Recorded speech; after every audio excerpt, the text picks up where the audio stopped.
Well, hello there, and welcome to another episode of Pokemon World Spotlight. Today we're looking at Cold Outside by advanced builder Hydra. And here we are in the real-time section. Hydra also has a YouTube channel, which he does a lot of, at least a few Pokeball videos now and then. I'll link it in the description so you can check it out for yourself. And this is kinda fun, as you can see. This is really well made. He made a really good use out of the new medieval castle pieces. And the bridge, of course, which is really well made.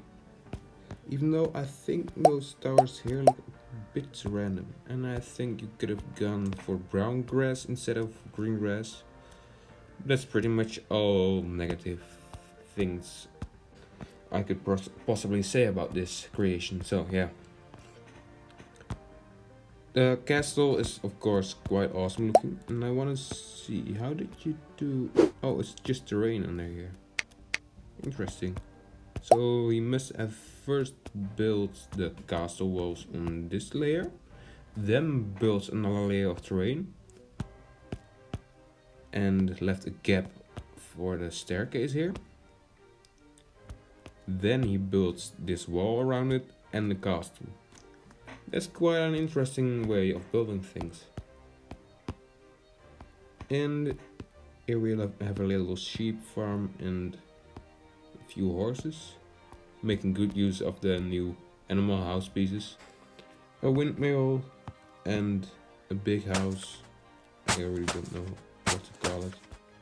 And a few people farming here, which is quite a weird farm field, but it's original. Normally you see people just using terrain, but instead he used paths. And here is a blacksmith. It's kind of odd that he doesn't have where is it? This little chimney, or little quite sizable. Is it? Actually, it's quite sizable. I would have put that there, I think. Let me select it. God damn it. Thank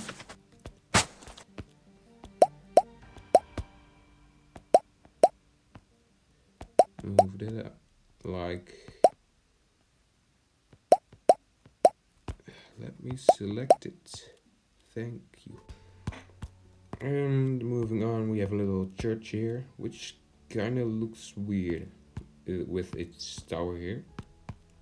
And he has a lot of gravestones in such a small graveyard, which is quite unusual. Most of the time you see them very spread out with a lot of space, but he actually made it quite compact. And little crypts, and yeah, it just looks kind of weird that the tower is on the back completely. So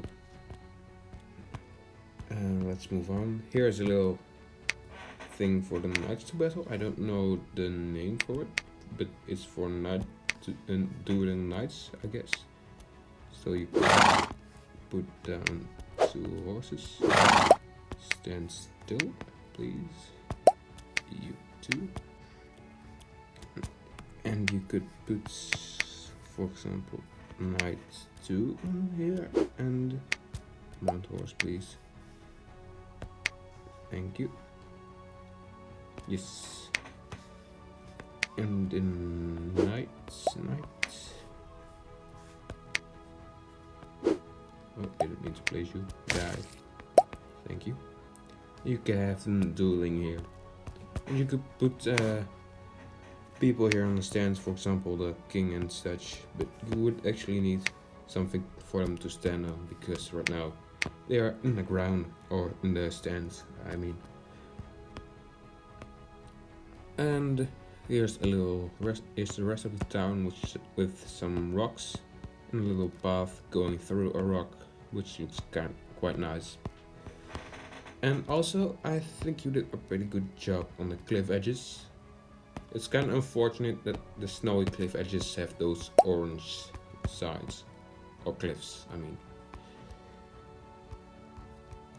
But that's not your fault. I think the Moonbear could just change it. And I think, yeah, I don't know what this is. Actually, what is this? And I think you could have moved the path a little bit closer like that. Just so people could walk in it easier. Because right now there was a little gap here between the path and the other path. And here are some other farm fields, the big farm, and the siege weapon, I think, or something. I don't know what to call it. And let's take a look at it at night. Alright, so I think you could have maybe added a little more lighting. Because it looks kind of dark. And there's a lot of flickering going on because the cliff edges are in the terrain. And the game doesn't like that. So yeah. But I think that's gonna do it for this episode of Rock Spotlight.